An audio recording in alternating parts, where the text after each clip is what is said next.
In addition, big investors had started complaining that the ratings were flawed.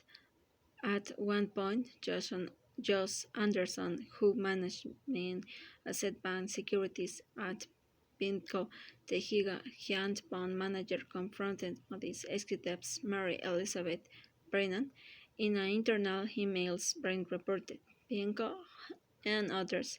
He mentioned BlackRock and Wabmec had previously been very vocal about their disagreements over Moody's rating methodology. She continued, he cited several meetings they have had questions Moody's rating methodologies and assumptions.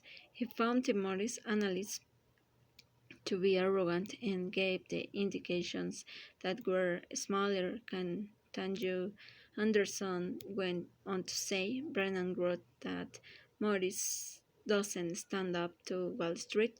In the case of RMBS, its mistakes were so obvious, and still the agencies continued to stamp their AAAs on mortgage-backed securities.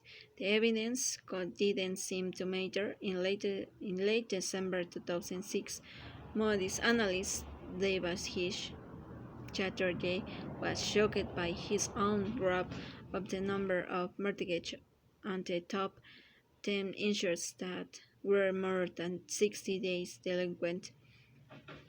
Fremont Investment and Land in particular was drawing in them only grow. Is this data correct? I just grabbed it in hat. Fremont sick is such an outlier. He wrote in emails to college a month later when S&P was rating a Goldman CDOs that contained Fremont bonds. The analyst on the deals asked college since Fremont collateral has been performing not so good.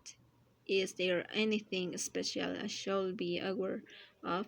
The response: no, we don't treat their collateral any differently. But Moody's and S&P rated 5 tranches of that, offering AAA. Not surprisingly, 2 of the 5 were later downgraded to junk, according to analysts by the Senate Permanent Subcommittee on Investigations.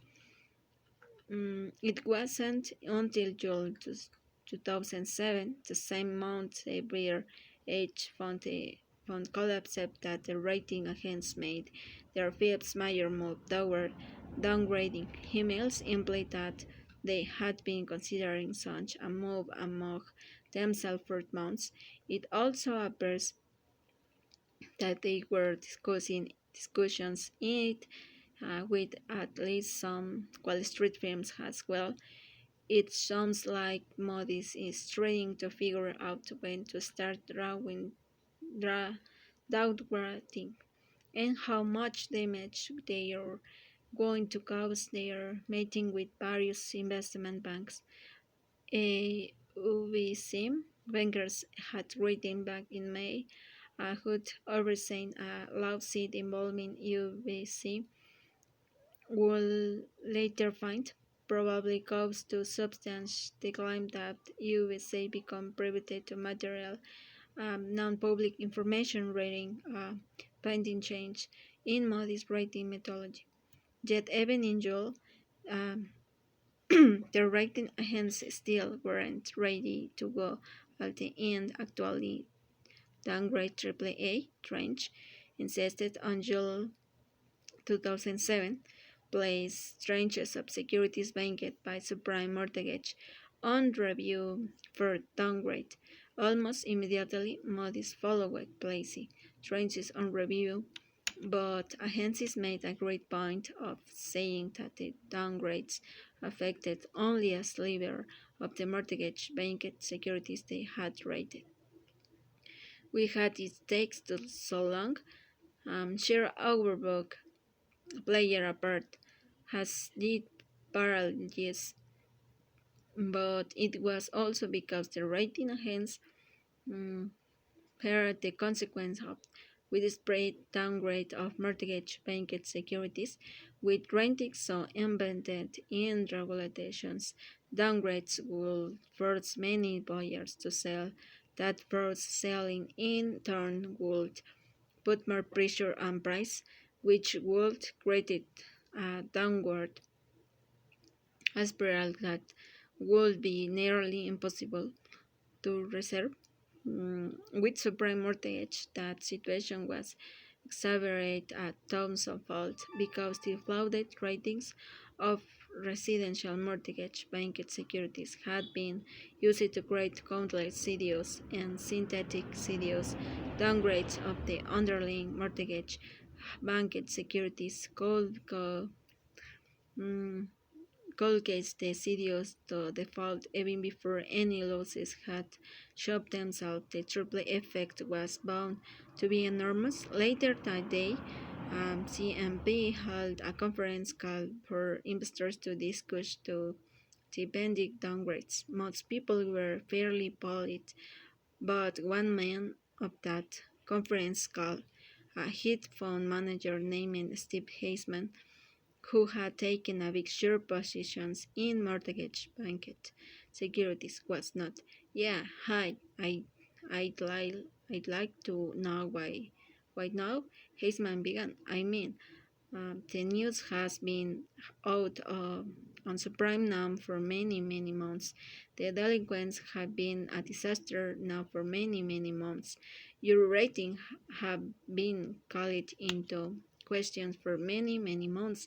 I'd like to know why you're making this move today when you and why didn't you do this many months ago? S&P's Tom Warrack, a managing director in the RMBS group, tried to break in. We took action as soon as possible given the information at hand, but Heisman couldn't to be stopped. I track this market every single day. The performance has been a disaster now for several months. I mean, it can't be that all of a sudden the performance has reached a level where you have woken up. I'd like to understand why now. When you cold made this move many months ago, I meant to paper just deteriorates every single month like clockwork. I mean, you need to have better handswear than the one you just gave. The next day, Mabel, you and analyst at Vanguard told Mary Elizabeth Brennan at Moody's that when Heisman started taking, my phone was on mute, but I jumped up and down and clapped my hands and screamed. He was the only one to say it, but the investors were all feeling the same way.